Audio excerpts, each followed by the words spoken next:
இன்று குரோதி வருஷம் தட்சிணாயனம் ஹேமந்தரது தனுர்மாசம் தேய்பிரை நவமி திதி சௌபாக்கிய நாமயோகம் தைத்துளை கரணம் ஹஸ்த நட்சத்திரம் கூடிய திங்கட்கிழமை, அதாவது ஆங்கிலம் 23/12/2024 திங்கட்கிழமை. பாரதியாரை பற்றி நமது வாத்தியார் சொன்னதை இங்கே பார்ப்போம்.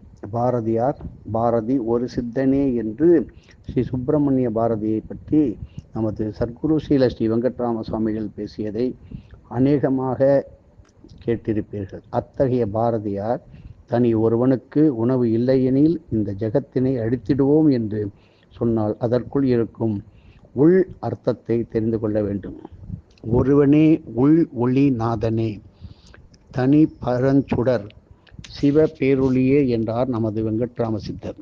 ஒருவன் என்னும் ஒருவன் காண்க என்றார் மாணிக்கவாசர். ஆகவே தனி ஒருவன் என்று பாரதியார் சொன்னது மனிதனை குறிப்பது அன்று, மனிதனை படைத்த ஈசனை குறிப்பிடுவதே ஆகும். இதன் பொருள் என்ன என்றால், எந்த இடத்தில் ஈசனுக்கு நைவேத்தியம் ஆராதனை செய்யப்படாமல் இருக்குமோ அந்த உலகம் விரைவில் அழிவு பெறும் என்பதே அதன் உள்ளர்த்தம். 6 கால பூஜை எங்கே? 6 கால பூஜை, 5 கால பூஜை. நைவேத்தியம் என்றால் இருந்த காலம் போய் ஒரு கால நைவேத்தியம் வைத்து ஆராதனை வழிபாடு செய்வதற்கு கூட முடியாமல் பற்பல கோவில்கள் திறக்கப்படாமலே இருக்கின்றது. மிகவும் வேதனையான ஒரு விஷயம் இது.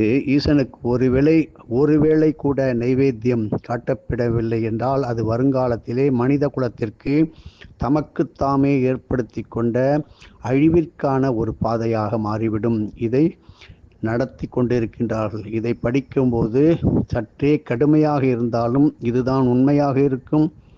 சுவாமிக்கென சொத்துக்களை எழுதி வைத்த பொற்காலம். அந்த காலத்திலே பெரியவர்கள் சுவாமிக்கென விவசாய நிலம், வீடு, நிலபுலன்கள் எழுதி வைத்து அதிலிருந்து வரக்கூடிய பொருளை கொண்டு நல்ல முறையிலே அந்த கோவிலுக்கு நைவேத்தியம், விளக்கேற்றும் வசதி, சில பிற கோவிலுக்கான வழிபாடு சம்பிரதாயங்களை பின்பற்றி வருமாறு அந்த காலத்திலே பெரியவர்கள் எழுதி வைத்தார்கள். ஆனால் கலியுகத்திலே பராமரிப்பு இல்லாமல் அதை குத்தகைக்கு விட வேண்டிய நிர்பந்தம் ஏற்பட்டுவிட்டது. அந்த குத்தகையும் பழைய காலத்தில் எழுதப்பட்ட சொற்ப வாடகையே பின்னாளில் அவையும் காலத்திற்கு ஏற்றவாறு மாற்றப்படாமல் பழைய முறையிலேயே வாடகை குத்தகை வசூலிக்கப்படுகிறது. அந்த காலத்தில் 1 அணா சம்பளம், 2 அணா சம்பளம் என்று எழுதுவார்கள். காலத்திற்கு ஏற்ப 1 அணா இன்று 100 ரூபாயாக மாறியிருக்கலாம். அதன்படி மாறவில்லை. இப்படி சுவாமிக்கு உரித்தான பொருளை கொடுக்காவிட்டால் என்ன நடக்கும் பார்த்தீங்களா?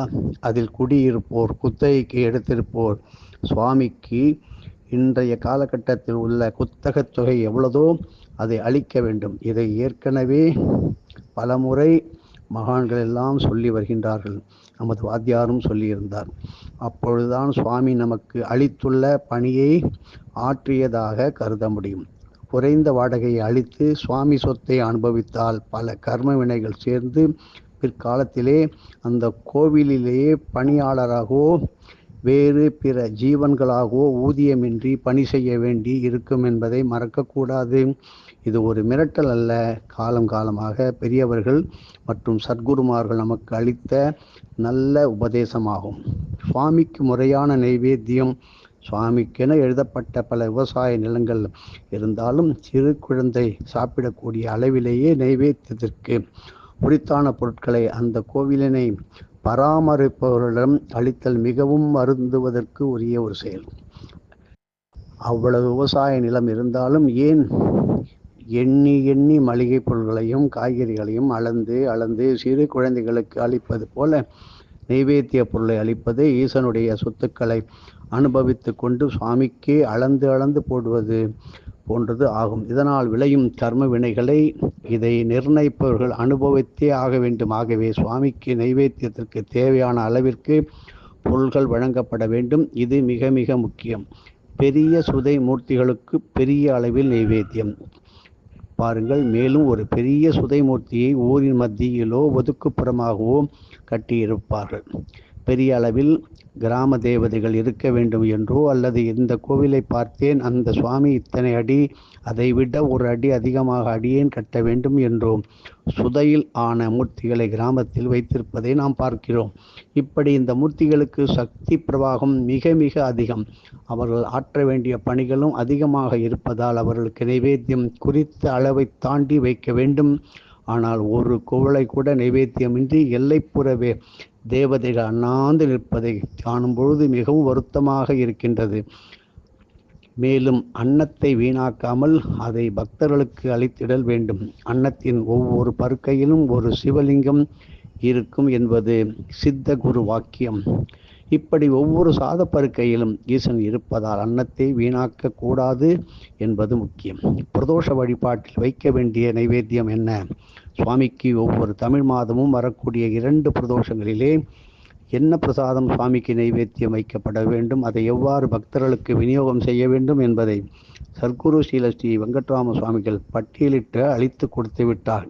இதை பற்றிய விவரங்களை நமது அகஸ்திய விஜய அந்த ஆசிரம வெளியீடான ஸ்ரீ பிரதோஷ மகிமை என்ற புத்தகத்திலே 15/7/1985 முதல் 19/7/1985 உட்பட 5 நாட்கள் நம் வெங்கட்ராம சுவாமிகள் மயிலை கபாலீஸ்வரர் கோயிலிலே பிரதோஷ மகிமை என்ற தலைப்பிலே சொற்பொழிவு ஆற்றி அதனுடைய சாராம்சமே இந்த புத்தகமாக கிடைப்பதற்கு அரிய சிவ ரகசியங்களை கொண்ட அரும் பெரும் பொக்கிஷம்.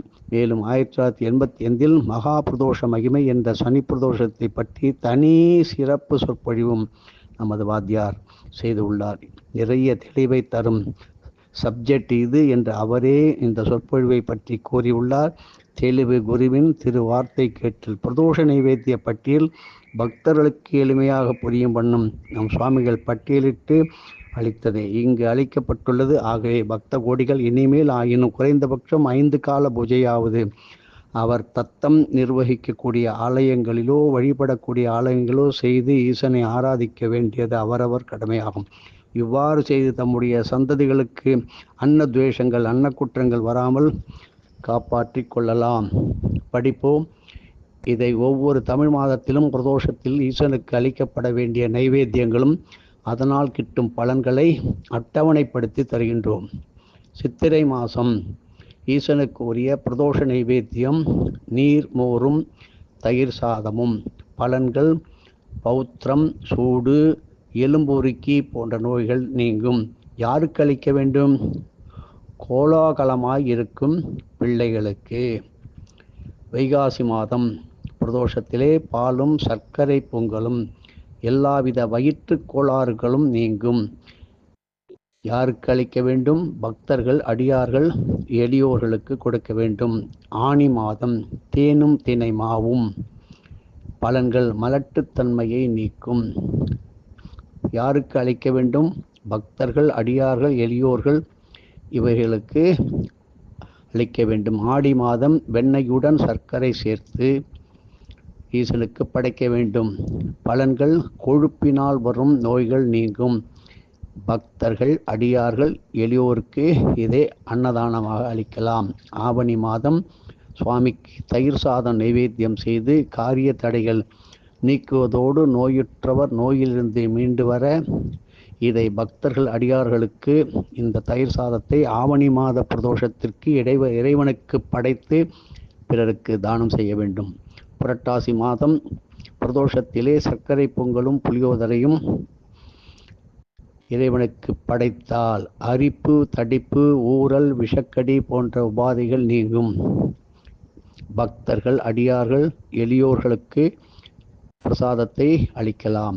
ஐப்பசி மாதம் இறைவனுக்கு உளுந்து வடையும் ஜிலேபியும் நிவேத்தியம்.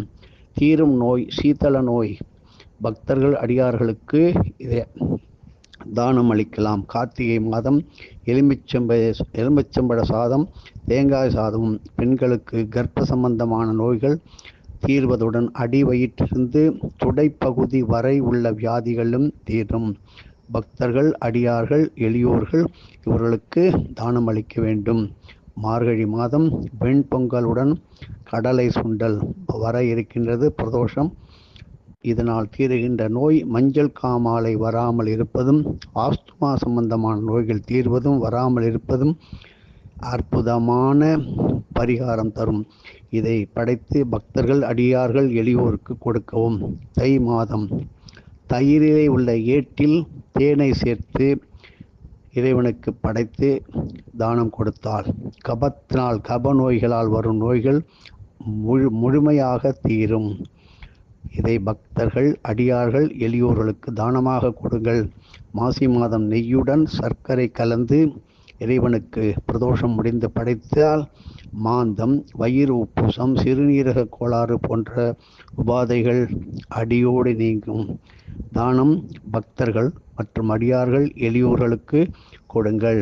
பங்குனி மாதம் இறைவனுக்கு பிரதோஷம் முடிந்தவுடன் தேங்காய் சாதமும் தக்காளி சாதமும் படைத்து தானம் செய்தால் மனக்லேசம், பித்தம், பைத்தியம் முதலிய நோய்கள் தீரும். இதை பக்தர்கள் அடியார்கள் எளியோர்களுக்கெல்லாம் தானம் கொடுப்பதால் பிரதோஷத்தின் மகிமை பூரணமாக கிடைக்கும். இப்படி அடுத்ததாக 12 அஷ்டக சிரார்த்த தினங்களை பற்றி பார்ப்போம். இந்த பிரதோஷ மகிமையை பாருங்கள். பாரதியார் ஒரு சித்தனே என்பதை நாம் முழுமையாக தெரிந்து கொண்டு இறைவன் பொருளை, இறைவனிடத்தை, இறைவனுடைய சொத்துக்களை அபகரிக்கும் எண்ணங்கள், குறைந்த வாடகையை கொடுத்து அதில் குடிகொண்டு பல கோடி ரூபாய் லட்சங்கள் வருமானத்தை பெருக்கிக் கொண்ட குடும்பங்களுக்கு இது அநேகமாக உதவியாக இருக்கும். இதை கேட்டு செய்பவர்கள் வாழ்க்கையிலே எல்லா விதமான சந்தோஷங்களையும் சௌக்கியங்களையும் நல்பாக்கியங்களையும் பெற்று நீடூடி வாழ்வார்கள். அபகரிக்க முற்பட்டால் பெரியவர்கள் சொல்வார்கள், அது எந்த கோவிலாக இருந்தாலும் சரி, கோவில் சொத்து குலம் நாசம். அது சிவன் கோவில், பெருமாள் கோவில் என்று வேறுபாடு கிடையாது. எதுவும் என்னுடையதல்ல, அனைத்தும் உன்னுடையதே, அருளாளா அருணாச்சலா.